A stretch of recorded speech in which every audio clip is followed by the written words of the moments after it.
It's a fight for the interim version of the WBA Super Bantamweight title, but it might be all the more important if Inoue decides to go in a different direction in 2025, because then the winner here tonight will be upgraded to the status of full champion. We've seen that happen this week in the women's lightweight division, with Katie Taylor relinquishing the WBC belt and Caroline Dubois being upgraded to full champion status. I think this is a good fight back for Akhmadaliyev. Espinoza, he's relentless. He does not stop coming forward. Very, very naturally aggressive. And straight away, you look at the record, 25 knockouts. And you can see puncher. And you can see he started the fight straight away. No respect. He threw as heavy a hand as he can. He's trying to get to him.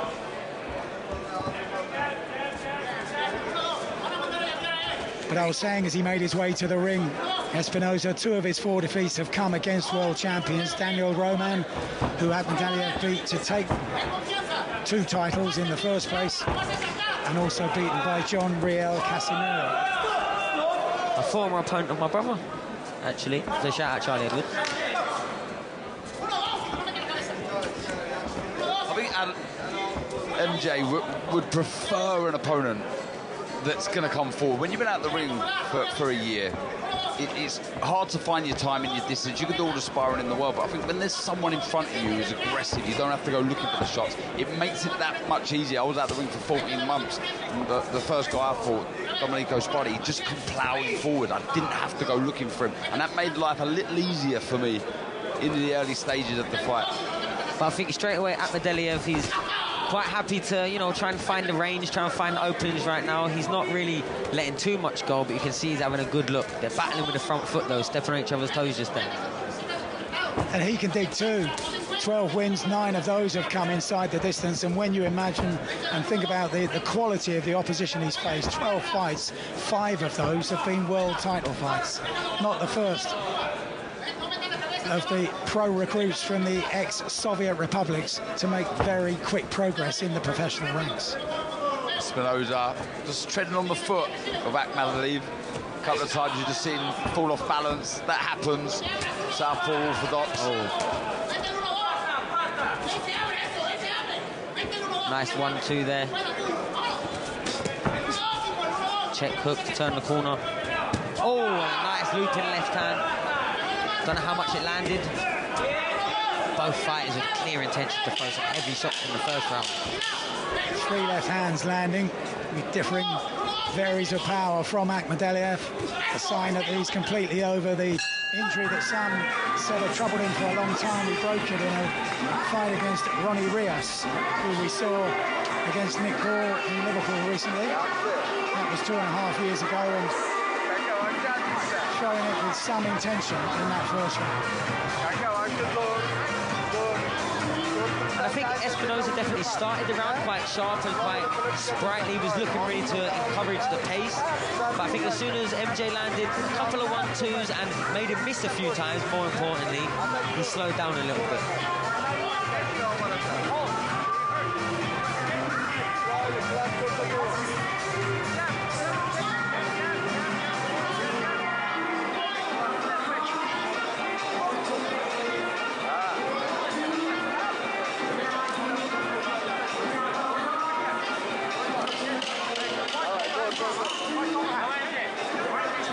Diaz brothers in the corner of Akhmadaliyev, Antonio in the ring, and Joel on the ring apron.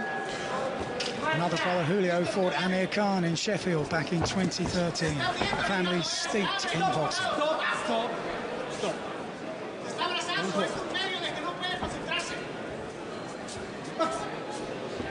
Akhmadaliyev just needs to get the rhythm with that jab, find that timing, find that distance, lots of feints, try and draw out the lead of Espinoza, because he will look to fire with that right hand, Espinoza.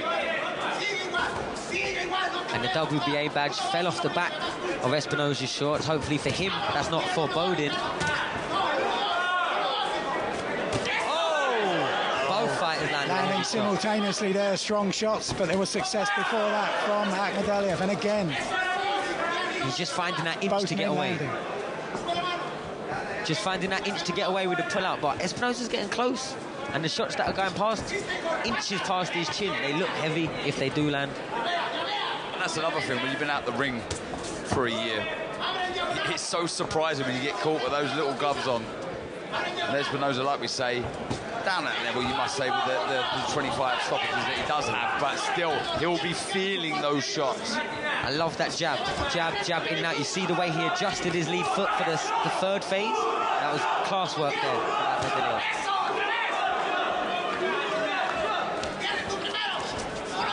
Making a miss again with the inches.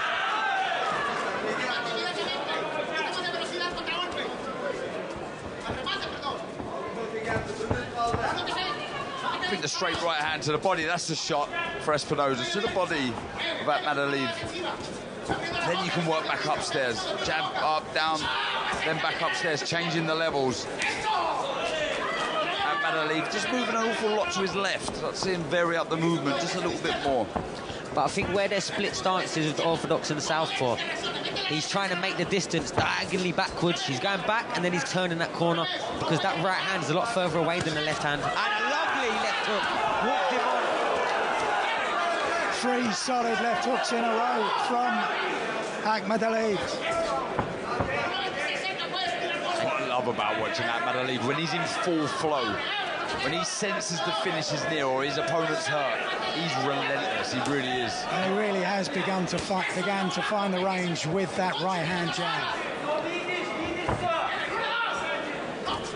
I'm really liking Akhmadaliyev's rhythm here. He's getting his strong feet straight away and he's wasting very little energy. And he's being patient to let his energy stores come back up. I think he's winning the round. And then he's letting shots go when it's the moment.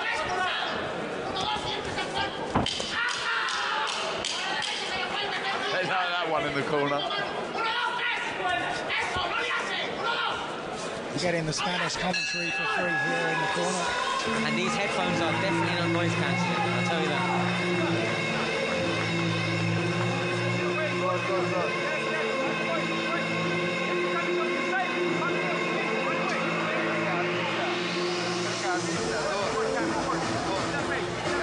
There's cleaner work from Akhmadaliyev, looking for that left hand, and comes back over with the lead right hand, the feet good, just a bit clumsy with that movement there, Espinoza, just a bit reckless coming forward over that front foot. He walks onto a lovely left and he followed it up with another left hook. Akhmadaliyev, good round. And you could see he didn't really turn the right hook, that kind of caught as a cuffing, but the left hook that came after was really stiff.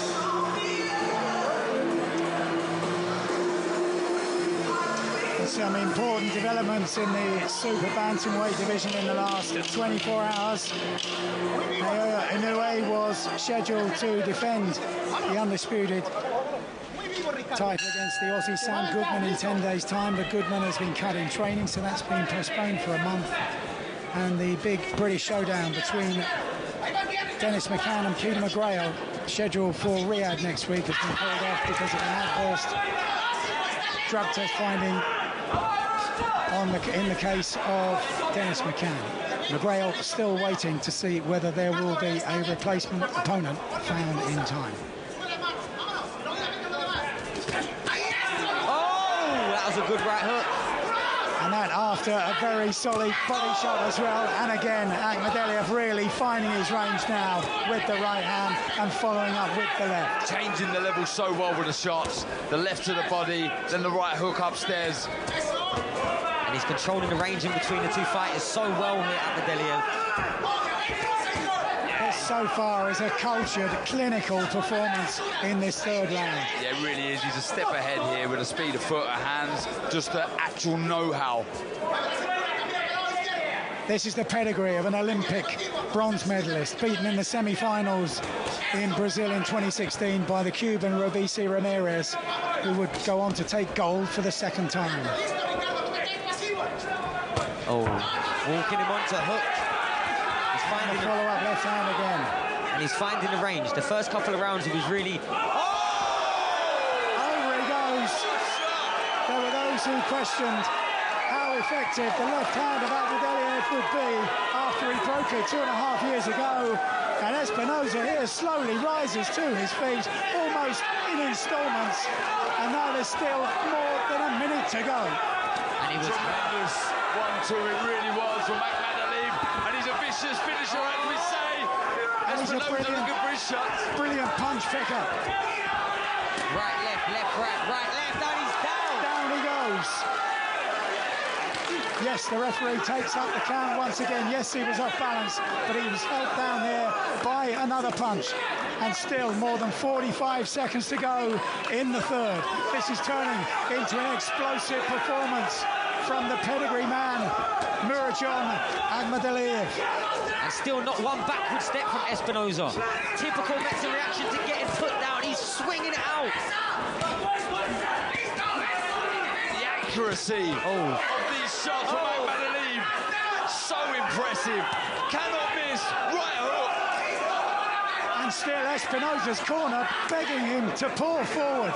They still think he can pull something out here, despite being floored twice, despite coming under huge pressure all over again. He's been beaten by 2 world champions, and he's on the cusp of completing the hat-trick here, but still flailing, still throwing shots, and down he goes once again.